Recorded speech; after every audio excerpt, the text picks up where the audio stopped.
আসসালামু আলাইকুম স্যার। ওয়ালাইকুম আসসালাম। আমার নাম হলো SK রন্দর্নে, deputy engineer, government of Maharashtra, water supply department.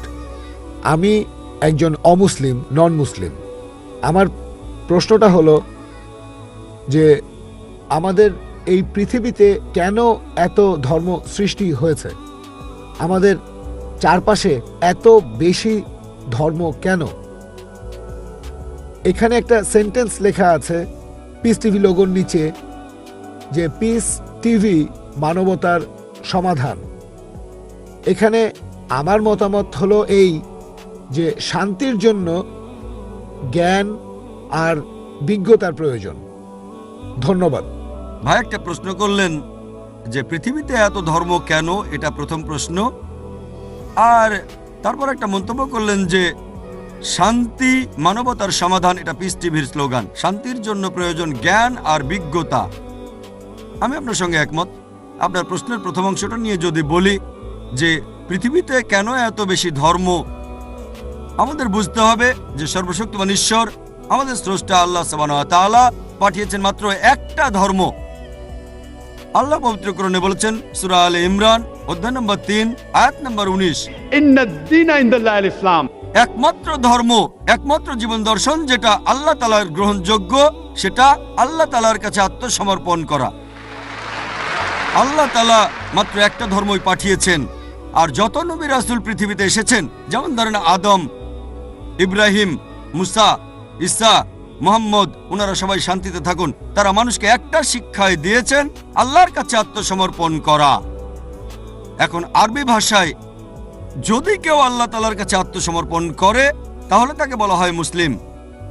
আর ইসলাম, এই আরবি শব্দটার মূল আরবি শব্দটা হচ্ছে সালাম, যার মানে শান্তি। এর আরেকটা মূল আরবি শব্দ হচ্ছে সিলম, যার মানে আল্লাহ তাআলার কাছে নিজের ইচ্ছাকে সমর্পণ করা। তাহলে এক কথা ইসলাম মানে আল্লাহ তাআলার কাছে আত্মসমর্পণের মাধ্যমে শান্তি অর্জন করা। তাহলে আমাদের স্রষ্টা আল্লাহ তাআলা পাঠিয়েছেন মাত্র একটাই ধর্ম। তবে সময় বদলানোর সাথে সাথে ধর্মগ্রন্থগুলোও বদলে গেছে, বিকৃত হয়ে গেছে, নতুন জিনিস ঢুকেছে।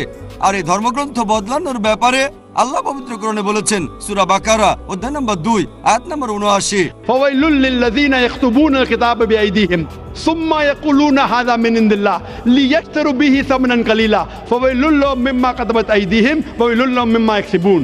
দুর্ভোগ তাদের যারা নিজ হাতে কিতাব রচনা করে আর বলে এটা আল্লাহর নিকট হতে। তারা এটা বলে তুচ্ছ মূল্য প্রাপ্তির জন্য। তাদের রচনার জন্য শাস্তি তাদের, যা উপার্জন করে সেজন্য শাস্তি তাদের। আল্লাহ তাআলা পাঠিয়েছেন অনেক আসমানি কিতাব, অনেক ইনস্ট্রাকশন ম্যানুয়াল।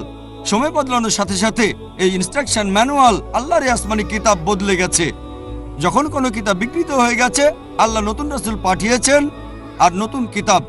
এইভাবে অনেক দিন চলেছে। তারপর আল্লাহ পাঠালেন সর্বশেষ ও চূড়ান্ত নবী মুহাম্মদ সাল্লাল্লাহু আলাইহি সাল্লামকে, আর সর্বশেষ ও চূড়ান্ত আসমানি কিতাব কোরআন নাজিল করলেন।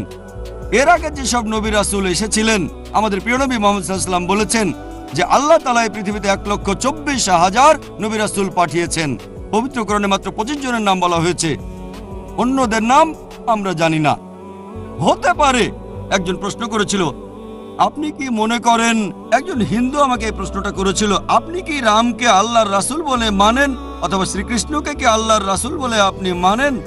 আমি বলবো, যেহেতু নামটা কোরআন হাদিসে উল্লেখ করা নেই, আমি জানি না। হতে পারে রাসূল, অথবা নাও হতে পারে, নিশ্চিত করে বলতে পারছি না।